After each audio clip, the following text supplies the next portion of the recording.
ભારત સરકારની એક પરંપરાગત રીતે ચાલતી બેઠકનો એક ભાગ છે. લગભગ દર વર્ષે આ પ્રકારની બેઠક પશ્ચિમ ઝોનના વડા સૌરાષ્ટ્રમાં આવીને કરે છે અને આપણા વિસ્તારના બંને ડિવિઝનો રાજકોટ અને ભાવનગરને લગત સમસ્યાઓ અને રજૂઆતો એ સાંસદો પોતાની પાસે હોય એમની સાથે કરતા હોય છે અને અગાઉ જે કરેલી હોય એ અંગેની ચર્ચા કરતા હોય છે. એ પ્રકારે અત્યારે પણ આ મિટિંગ સંપન્ન થઈ છે. એમાં કેસરી દેવસિંહજી અને રામભાઈ બંને રાજ્યસભાવાળા અને ભરતભાઈ, હું અને આપણા જે જુનાગઢથી અમે બધા હાજર હતા. ખાસ કરીને લોકલ ટ્રેન અંગેની માંગણીઓ ઉપર ભાર દેવામાં આવ્યો હતો.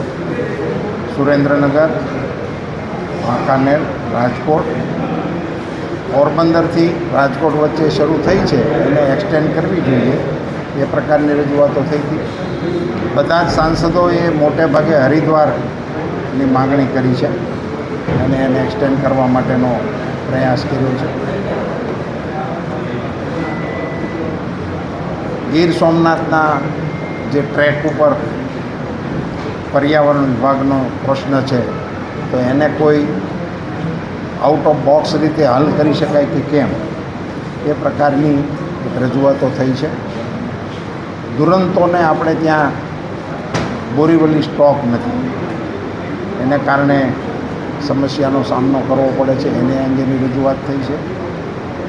સોમનાથ મેલના સમયપત્રક અંગેની એક ખૂબ રજૂઆતો મારી પાસે હતી અને અન્ય સાંસદો પાસે પણ હતી.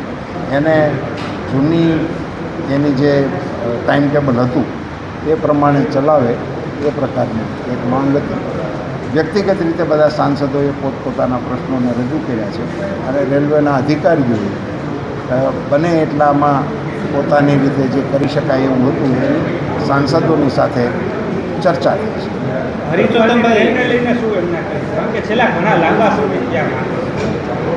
એમણે કહ્યું છે કે અમે પ્રયાસ કરીશું. સાહેબભાઈ, આપણે સૌરાષ્ટ્રમાં બે ડિવિઝન છે, એક રાજકોટ ડિવિઝન છે, ભાવનગર ડિવિઝન છે.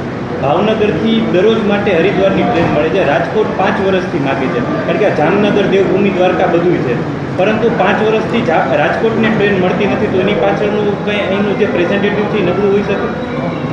એ તો આપનો વિષય છે. આપ જે એને માટે વિચારતા હો કે જે કરતા હોય, અહીંયા પ્રેઝન્ટેશન જે રજૂઆત થઈ એમાં હરિદ્વારની માંગણી બધા જ સંસદોએ કોમન કરી છે. રામભાઈએ 6 ટ્રેનની માંગણી કરી હતી જે અમદાવાદ પડી રહી છે, રાજકોટ સુધી લંબાવી જોઈએ. હજુ સુધી લંબાવવાની છે સર. એ અંગેની એ ચર્ચા થઈ છે પણ એમાં ટેકનિકલી એ સંભવ નથી એવું પ્રબંધકશ્રીનું કહેવું.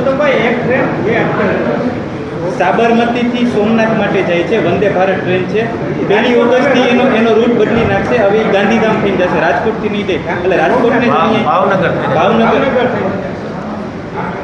ચેન્જ ટ્રેનની અંદર આવવાનો છે એ વાત એમણે કહી છે અને એની જાણકારી પણ એમણે આપી હતી.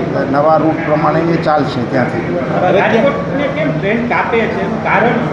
કારણ કે રૂટ બદલે એટલે એક ટ્રેન ઘટે ને સપાઈ રહી. એમાં એવું છે કે પહેલો રૂટે ચાલુ નહોતો, એ રૂટે બંધ હતો. હવે એ રૂટે બ્રોડગેજ થઈ ગયો છે અને પહેલાં જૂનો સોમનાથ મેલ ત્યાંથી ચાલતો હતો.